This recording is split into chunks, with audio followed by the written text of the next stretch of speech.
राधिका एक गरीब परिवार से थी। वो मधुपुर के एक छोटे से गांव में अपने पति हरिया और सास गरिमा के साथ रहती थी। एक रात हरिया अपने कमरे में बेड पर बैठा हुआ था। तभी राधिका की आंख खुलती है।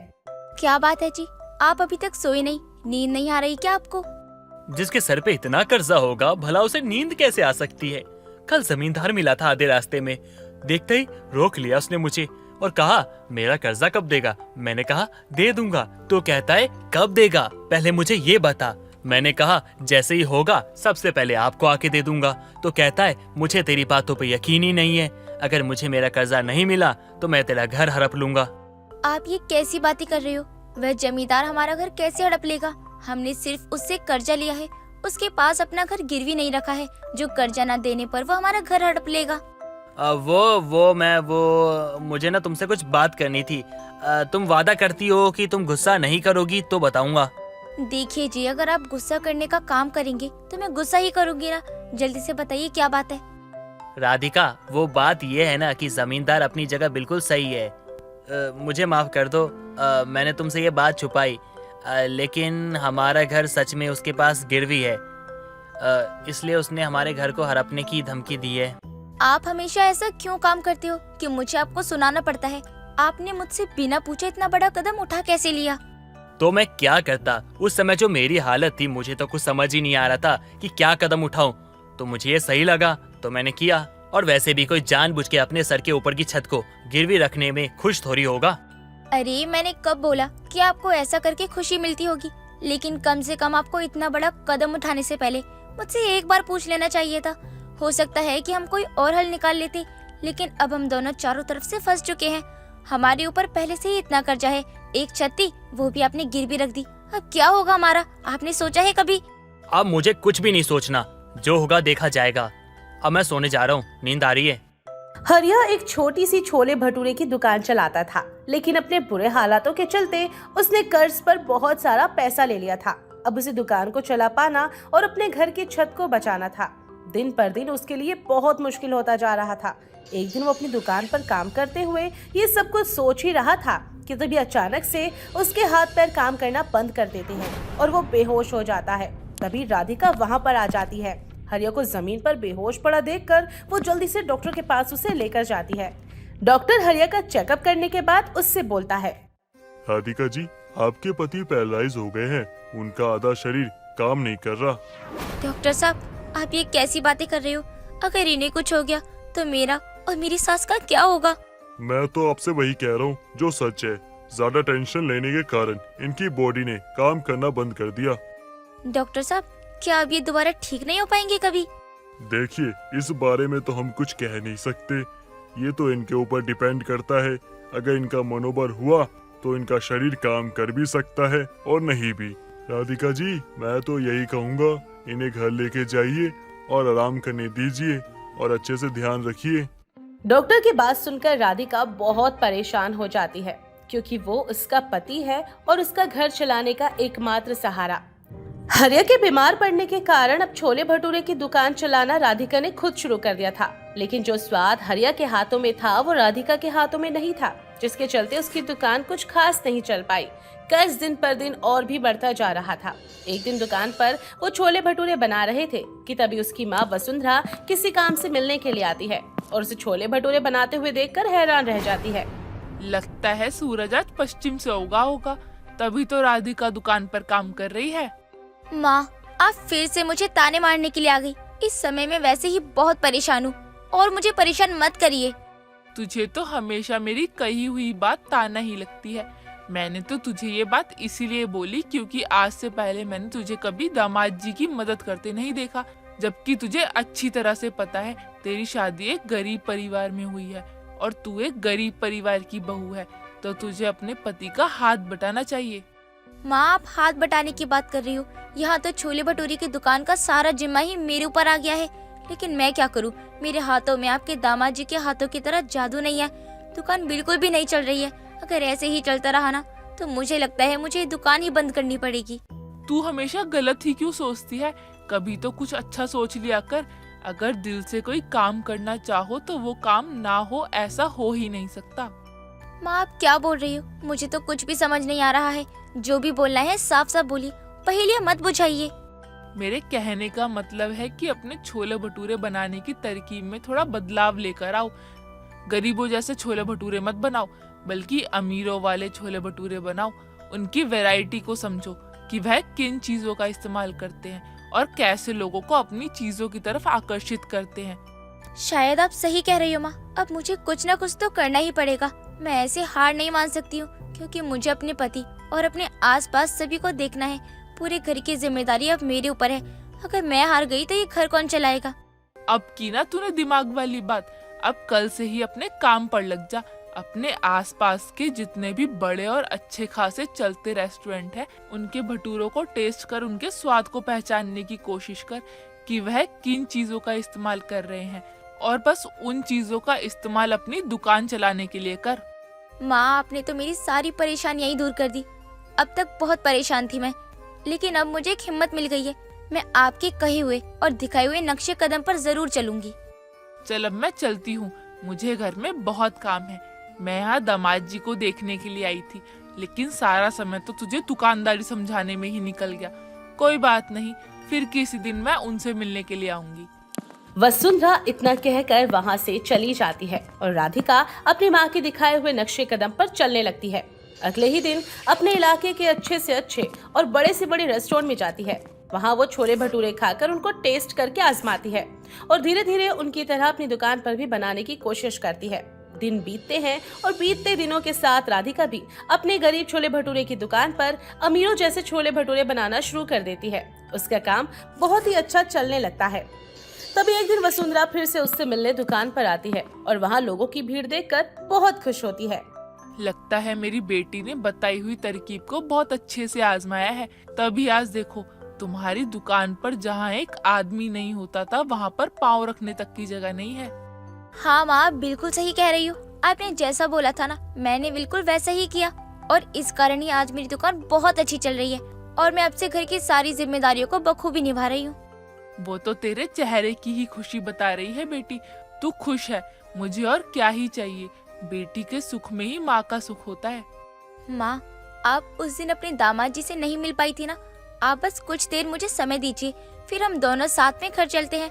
आप अपने दामाद जी से भी मिल लीजिएगा और उन्हें बता भी दीजिएगा कि अब मैं समझदार और लायक हो गई हूँ। उन्हें तो हमेशा यही लगता था कि मैं कोई काम ही नहीं कर सकती हूँ। हाँ बेटी, जरूर बताऊंगी। हो सकता है ये बात सुनकर उनकी बिगड़ी हुई हालत में थोड़ा सुधार हो जाए।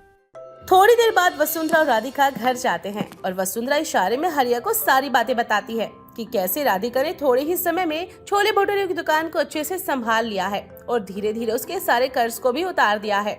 ये सुनकर हरिया की हालत में सच में सुधार आ जाता है और उसके हाथ पैर धीरे धीरे काम करना शुरू कर देते हैं। यह देखकर सभी लोग खुश हो जाते हैं, क्योंकि एक तरफ गरीब राधिका की आर्थिक स्थिति में सुधार आता है, दूसरी तरफ उसके पति की तबीयत भी सुधर जाती है। जैस्मीन सुबह सुबह अपने कमरे में लाउड म्यूजिक बजाकर वर्कआउट कर रही थी। तभी उसका पति संजय कमरे में आता है और म्यूजिक बंद करके उससे कहता है, तुम वर्कआउट करते टाइम बहरी क्यों हो जाती हो? कब से आवाज दे रहा हूँ मैं तुम्हें, लेकिन तुम हो कि कुछ सुन ही नहीं रही हो। स्वीट हार्ट, आप ही बताओ, जब इतना लाउड म्यूजिक बजेगा तो मुझे कैसे सुनाई देगा? वैसे आप इतनी जल्दी कैसे आ गए अपने गांव से? आप तो कुछ दिन रहने के लिए गए थे ना? हाँ गया तो था, लेकिन जब वहाँ रहने की वजह नहीं बची तो वापस आ गया। आप ये क्या बोल रहे हैं? एक तो मेरी एक्सरसाइज बीच में रोक दी, ऊपर से पता नहीं कैसी बातें कर रहे हैं। साफ साफ बोलिए, क्या है? माँ जी ठीक है? हाँ माँ ठीक है। तुम एक काम करो, जल्दी से तैयार होकर नीचे आ जाओ, मुझे तुम्हें कुछ दिखाना है। क्या? बताइए ना। बताना नहीं है, दिखाना है। तुम जल्दी से तैयार होकर नीचे आओ बस, और हाँ साड़ी पहनकर आना प्लीज। संजय इतना कहकर कमरे में चला जाता है।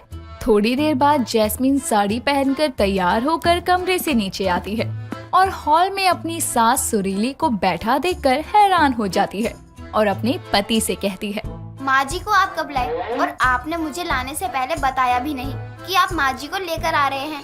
इसमें बताने वाली कौन सी बात है? मैं अपनी माँ को लेकर आया हूँ और वो अपने बहू बेटे के घर आई है। लेकिन तुम ऐसे क्यों बोल रही हो? तुम्हें माँ को देखकर खुशी नहीं हुई क्या? अब इनको कैसे बोलूं कि हाँ मुझे नहीं हुई खुशी अपनी गांव की गंवार सास को देखकर। जब भी आती है उतने दिन मेरा जीना हराम कर देती है। नहीं नहीं, ऐसी बात नहीं है, मैं माँ जी को देखकर बहुत खुश हूँ। अच्छा, तो आप यही दिखाना चाहते थे। वैसे माँ जी इस बार कितने दिनों के लिए रहने आई हैं? हाँ, मैं यही दिखाना चाहता था। और हाँ, माँ अब दिनों के लिए नहीं, हमेशा के लिए ही आ गई हैं हमारे साथ रहने के लिए। तुम्हें ही शिकायत रहती थी ना कि माँ ज्यादा दिन के लिए हमारे साथ नहीं रहती, तो लो वो भी शिकायत दूर हो गई। क्या हमेशा के लिए? मतलब मुझे अब इस गांव की गंवार सास के साथ पूरी जिंदगी रहना पड़ेगा। हाँ, तो तुम्हें क्या हो गया? मेरी सहेली अगर इस गांव की गंवार सास को देखेंगी तो मेरा बहुत मजाक उड़ाएंगी। नहीं नहीं, कुछ नहीं। आप एक काम करिए, माँ जी को कमरे में ले जाइए, थोड़ा आराम कर लेंगी, सफर से थक गई होंगी। कुछ समय बाद संजय अपनी माँ को लेकर कमरे में चला जाता है और वहीं दूसरी तरफ जैस्मिन अपनी सास सुरीली की हमेशा उसके साथ रहने वाली बात सुनकर बहुत परेशान हो जाती है। ऐसे ही समय निकलता है।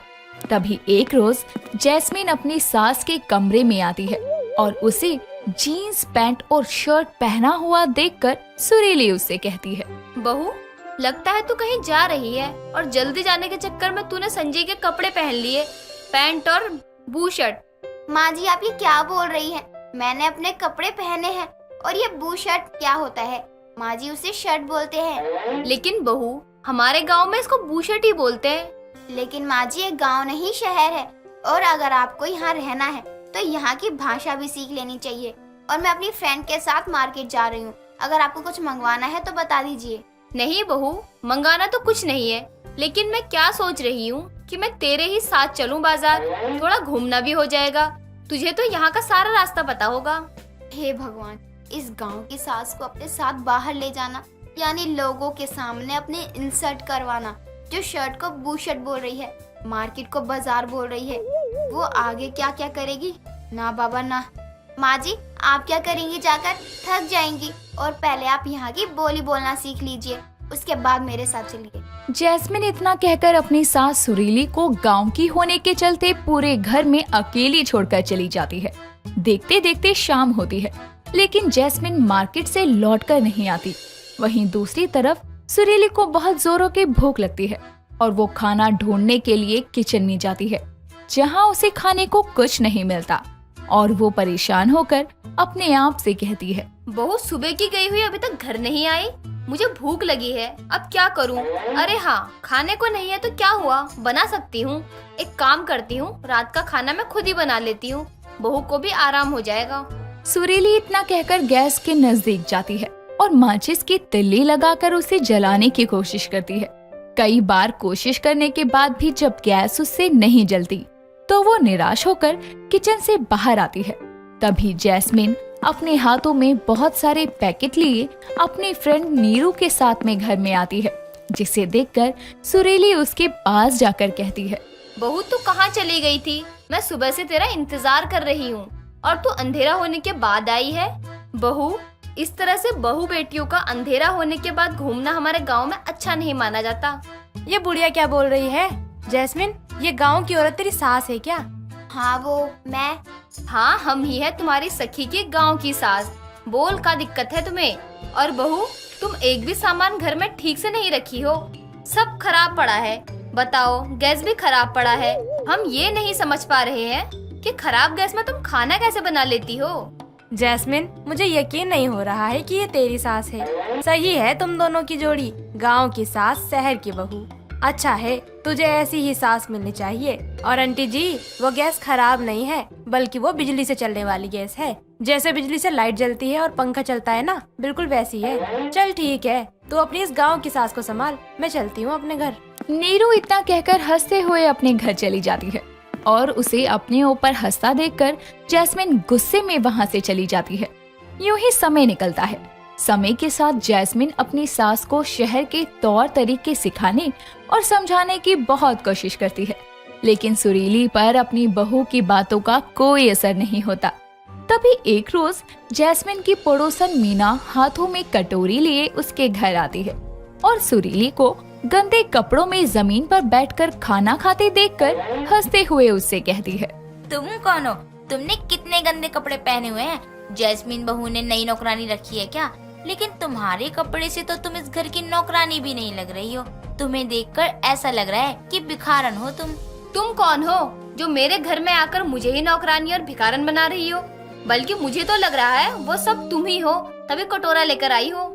अपनी पड़ोसन मीना की सारी बातें उनसे कुछ दूर खड़ी जैस्मिन सुन रही थी, जिसे सुनकर उसे बहुत गुस्सा आता है और वो उसके पास जाकर कहती है, आंटी जी, आपकी हिम्मत कैसे हुई मेरी सास की इंसल्ट करने की? वो कोई नौकरानी या भिखारन नहीं बल्कि मेरी सास है, समझी आप? ये तेरी सास है? माफ करना बहू, लेकिन शक्ल, कपड़े और तरीकों से तो ये भिखारन ही लग रही है। आंटी जी ये गांव से आई हैं, इसलिए इनको यहाँ का तौर तरीका सीखने में टाइम लगेगा। इसका मतलब ये नहीं कि आप इन्हें कुछ भी कहेंगी। और वैसे भी ये जो कर रही हैं, जैसे भी हैं, अपने घर में हैं, आप बोलने वाली होती कौन है? आगे से मेरी सास के बारे में कुछ कहने से पहले सोच लीजिएगा। जैस्मिन की बात सुनकर सुरीली को अपनी गलती का एहसास होता है और उसके लाख समझाने के बाद भी उसने उसकी बात नहीं मानी, जिसकी वजह से आज उसके साथ साथ उसकी बहू की भी बहुत इंसल्ट हुई। कुछ समय बाद मीना वहाँ से चली जाती है, जिसके बाद सुरीली अपनी बहू जैस्मिन से कहती है, बहू मुझे माफ कर दे, मैंने तेरी बातें नहीं सुनी, ना ही समझने की कोशिश करी। मुझे लगा कि तू भी सभी लोगों की तरह मुझे गांव के समझकर मेरी कदर नहीं करती है, लेकिन मैं गलत थी, मुझसे भूल हो गई। लेकिन अब तू जो कहेगी मैं वो करूँगी। नहीं माँ जी, आपको माफी मांगने की कोई जरूरत नहीं है। जब आप कभी इस माहौल में रही ही नहीं है तो आपको कैसे पता चलेगा? कुछ गलती मेरी भी है। मैंने आपको हमेशा गुस्से में ही समझाने की कोशिश करी, मैंने भी आपको समझने की कोशिश नहीं की, पर आगे से मैं सभी बातों का ध्यान रखूंगी। इस तरह से गांव की सास और शहर की बहू दोनों को ही अपनी अपनी कमियों का एहसास होता है, जिसके बाद दोनों एक दूसरे से अपनी अपनी बातों के लिए माफी मांगकर एक दूसरे के तौर तरीके को समझते हुए, सीखते हुए एक दूसरे के साथ प्यार और खुशी के साथ रहती हैं। प्रीति की माँ उसकी शादी को लेकर बहुत परेशान थी, क्योंकि सुंदर होने के बाद भी उसकी शादी नहीं हो रही थी। कई रिश्ते तो हाँ करने के बाद भी शादी के लिए मना कर दे रहे थे। कुछ दिनों बाद अनीता को अपनी बेटी की शादी के लिए एक बहुत ही अच्छे घर का लड़का मिल जाता है। कहीं ये रिश्ता भी हाथ से ना चला जाए, इस डर से अनीता जल्दी जल्दी शादी करवाने की सोचती है और देख दिखाई के 2 दिन बाद की ही शादी तय कर देती है। प्रीति को हल्दी के लिए उसकी सास रमा अपने बेटे की हल्दी लेकर आती है और जैसे ही प्रीति को हल्दी लगाने जा रही होती है, तभी उसमें छिपकली गिर जाती है। ये देखकर रमा बोलती है, हे भगवान, ये कैसा अपशगुन है? शादी की हल्दी में छिपकली का गिर जाना, भगवान जाने कौन सी मुसीबत आने वाली है। बहन जी, आप बस मेरी होने वाली बहू की जल्दी से नजर उतार दो, मैं अपने बेटे की नजर उतार दूंगी। बुरी बला होगी तो जल्दी से जल्दी टल जाएगी, है ना बहन जी? सही बोल रही हूँ ना? हाँ, अब बात तो बिल्कुल सही बोल रही हो। मैं प्रीति की नजर बाद में उतार दूंगी, लेकिन उससे पहले उसकी हल्दी तो हो जाए। अरे ये कैसी बातें कर रही हो आप? शादी की हल्दी में छिपकली गिर गई और वही हल्दी मैं अपनी होने वाली बहू पर लगाने दूं? नहीं नहीं, ये रहने दो, मैं वापस घर जाकर दूसरी हल्दी लेकर आती हूँ। नहीं नहीं, इसकी कोई जरूरत नहीं है। ये हल्दी है तो ऊपर से साफ कर देंगे, और अगर आपको ये भी ठीक ना लगे तो हमारे घर में और भी हल्दी है, उसमें बेसन मिलाकर लगा देते हैं, निखार भी आ जाएगा मेरी बेटी के चेहरे पर। बहन जी, मेरी बहू को निखार की जरूरत ही नहीं है, वो वैसे ही इतनी गोरी है। हल्दी बेसन इसे क्या ही निखार देंगे। और हमारे लड़के की उतारी हुई हल्दी लड़की को लगाई जाती है, मैं ले आऊंगी थोड़ी देर में। हाँ माँ जी, माँ तो बोल रही हैं वो आएंगी, फिर आप इतनी जल्दबाजी क्यों कर रही हो? आप परेशान मत हो। परेशान कैसे न रहूं, अब तक इतने रिश्ते जो टूट चुके हैं, ऊपर से ये अब शगुन भी हो गया। अगर ये रिश्ता भी कहीं टूट गया तो?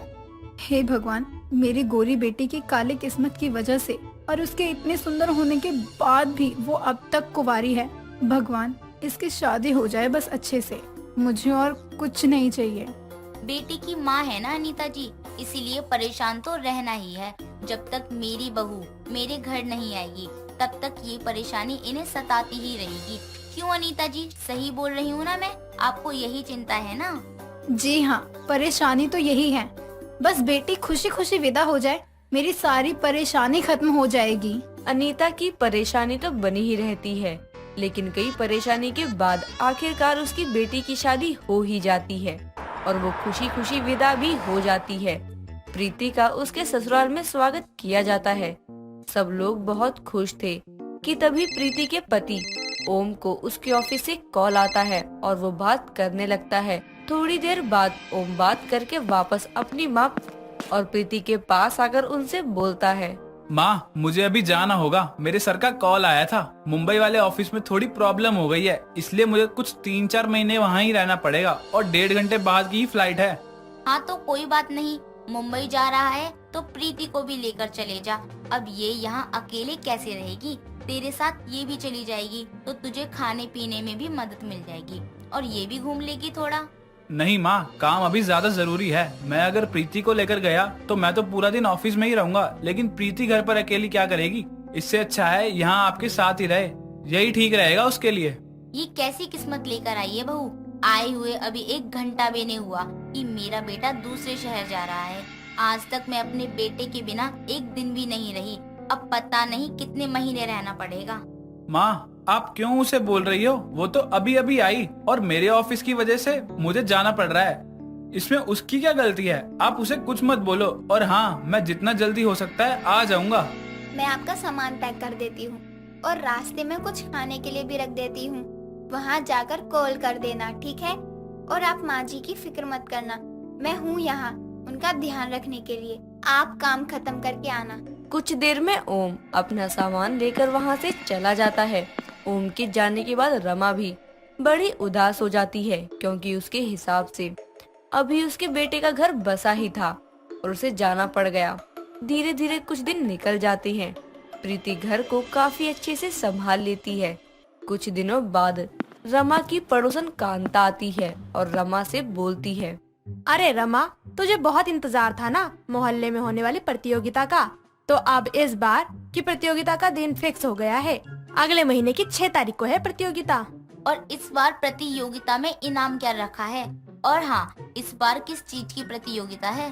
अब तो तू ये समझ कि ये प्रतियोगिता और इनाम जैसे तुझे और तेरी बहू को ही ध्यान में रखकर बनाया गया है। अच्छा, ऐसा क्या इनाम और प्रतियोगिता रख दी इन मोहल्लों वालों ने? इस बार ब्यूटी कॉन्टेस्ट है और तेरी बहू तो है ही इतनी सुंदर और गोरी चिट्टी, और इनाम में भी असली सोने की चैन है। अब तो वो पक्का तेरे घर ही आने वाली है। मोहल्ले की और औरतों ने भी तैयारी शुरू कर दी है, तो तू अपनी बहू की तैयारी शुरू करवा दे, कोई कमी नहीं रहनी चाहिए। पक्का इनाम तेरे ही घर आएगा फिर। कांता की बात सुनकर रमा खुश हो जाती है और अपनी बहू के पास जाकर बोलती है, बहू, इस बार मोहल्ले में ब्यूटी कॉन्टेस्ट है, तो तू तो वैसे भी इतनी सुंदर गोरी सी है, तो तू अभी से तू हल्दी चंदन का लेप लगाना शुरू कर दे। मैंने तेरा नाम लिखवा दिया है, इनाम लेकर आइयो तू। माँ जी, कम से कम मुझे बता तो देते, आपने मेरा नाम प्रतियोगिता में लिखवा दिया है। बहू, बताना क्या है, जो मैं चाहती हूँ तू वही करना। मेरा तो मानो जैसे ये सपना था कि मोहल्ले की प्रतियोगिता में मेरी बहू भी भाग ले, और अब तो मेरी बहू आ गई है, तो तैयारी कर। ठीक है माँ जी, आपको अगर मेरे प्रतियोगिता में भाग लेकर जीतने से ही खुशी मिलेगी तो मैं इसमें भाग लूंगी और जीतूंगी भी, लेकिन इसके लिए सामान भी तो होना चाहिए ना। सामान ले आओ ना माँ जी आप। ठीक है, मैं अभी जाकर मेकअप का सारा सामान लेकर आती हूँ, वरना मोहल्ले की औरतें तो दुकान पर कुछ भी ना रहने दे। तू अपनी सारी अच्छी वाली साड़ी भी एक तरफ कर दियो, उनमें से कुछ पहनना है तुझे। रमा प्रतियोगिता के लिए बहुत ज्यादा खुश होती है और अपनी बहू को सुंदर दिखाने के लिए ना जाने कौन कौन से लेप लगाने लगती है। धीरे धीरे प्रतियोगिता का दिन नजदीक आ जाता है। प्रतियोगिता से एक दिन पहले ही रमा अपनी बहू के चेहरे पर हल्दी चंदन का फेस पैक लगा देती है। प्रीति जैसे ही फेस पैक को हटाती है, उसके चेहरे पर लाल लाल धब्बे हो जाते हैं और वो रमा के पास जाकर बोलती है, माँ जी ये क्या हो गया? आपने क्या लगा दिया था मेरे चेहरे पर? लाल लाल धब्बे हो गए हैं। ऐसे तो मैं प्रतियोगिता में हार जाऊंगी ना। ना जाने कौन सी काली किस्मत लिखवा कर आई है तू। इतने दिनों से तो सब ठीक था, प्रतियोगिता से एक दिन पहले ही ये सब होना था। लगता है मेरा सपना सपना ही रह जाएगा। माँ जी, लेकिन इसमें मेरी क्या गलती है? मैं तो वही कर रही थी ना जो आपने बोला था। गलती तो तेरी काली किस्मत की है। जितनी तू चमकती है ना, अगर उतनी ही तेरी किस्मत चमक जाती तो कितना अच्छा होता। अब क्या मुंह दिखाऊंगी मैं सबको। रमा बहुत ही उदास हो जाती है।